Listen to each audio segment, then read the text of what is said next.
Hai entrepreneurs, perkenalkan nama saya Rafael Girvan. Saya berasal dari Cirebon dan saya adalah salah satu mahasiswa angkatan 2022 dari Teknik Industri Universitas Diponegoro.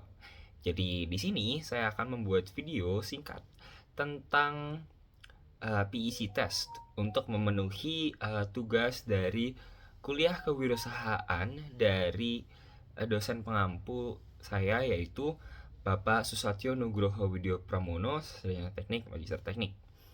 Jadi dalam video kali ini kami disuruh untuk menjelaskan apa itu PEC test yang kami sudah lewati kemarin saat kelas kemarin. Jadi izinkan saya menjelaskan sedikit.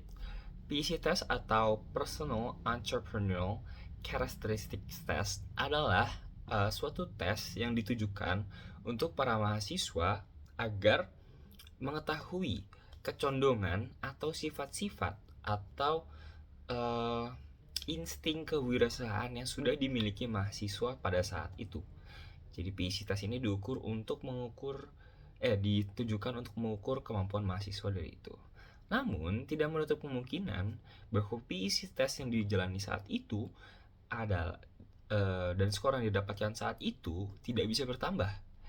Jadi, tujuan untuk mengikuti kuliah kewirausahaan ini juga untuk menaikkan skor dari PEC test ini. Jadi maka dari itu di awal perkuliahan ini Bapak Susatyo Widyo Bapak Sus atau dosen kami meminta kami mengisi uh, tes ini karena digunakan untuk mengukur kemampuan rata-rata mahasiswa di kelas tentang kewirausahaan.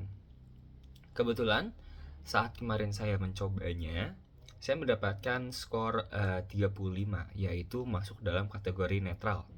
Belum yang terlalu baik, mungkin tidak terlalu buruk juga.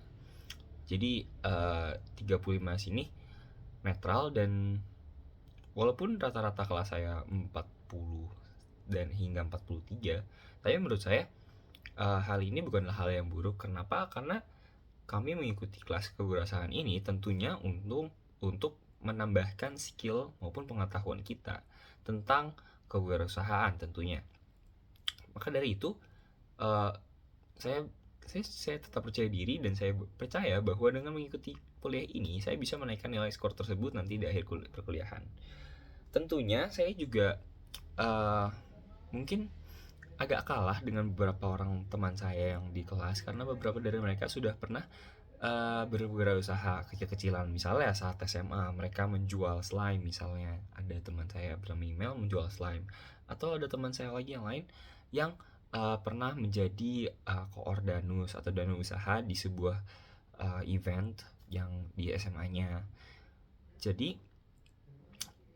saya kebetulan baru juga uh, mendapatkan pengalaman kewirausahaan, yaitu pada saat mengikuti latihan keterampilan dan manajemen mahasiswa tingkat dasar Fakultas Teknik tahun 2023 atau KMMDF tahun 2023, yaitu di mana salah satu programnya itu adalah fundraising, berjudul fundraising. Jadi di fundraising ini kami diminta untuk menjelaskan, kami diminta untuk membuat suatu brand yang bebas apa aja.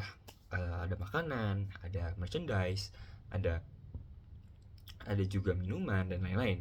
Nah, dari situ kelompok saya memilih untuk membuat gift box. Gift box ini adalah suatu hadiah ataupun bingkisan untuk ditujukan untuk kawan-kawan yang sedang wisuda, kawan-kawan yang sedang selesai pro, ataupun kegiatan-kegiatan bahagia lainnya seperti mungkin ulang tahun atau lain-lainnya. Jadi di situ saya menurut saya itu salah satu pengalaman wirausaha pertama saya, dan belum ada hal-hal lain yang benar-benar menjadi pengalaman kewirausahaan untuk saya. Maka dari itu kami di kelas kewirausahaan ini dituntut untuk bisa mengaplikasikan tidak hanya teori, tapi kami juga membuat sebuah brand baru, sebuah ide bisnis baru yang berbasis teknologi. Karena kewirausahaan itu tidak melulu tentang danusan, tentang jualan gorengan, tapi kami juga harus berkembang. Karena sebagai mahasiswa yang selalu belajar, kami diminta untuk melek teknologi dan terus berkembang, berwirausaha menggunakan teknologi terkait. Begitu, itu saja dari saya. Terima kasih dan sampai jumpa di video lainnya. Dadah.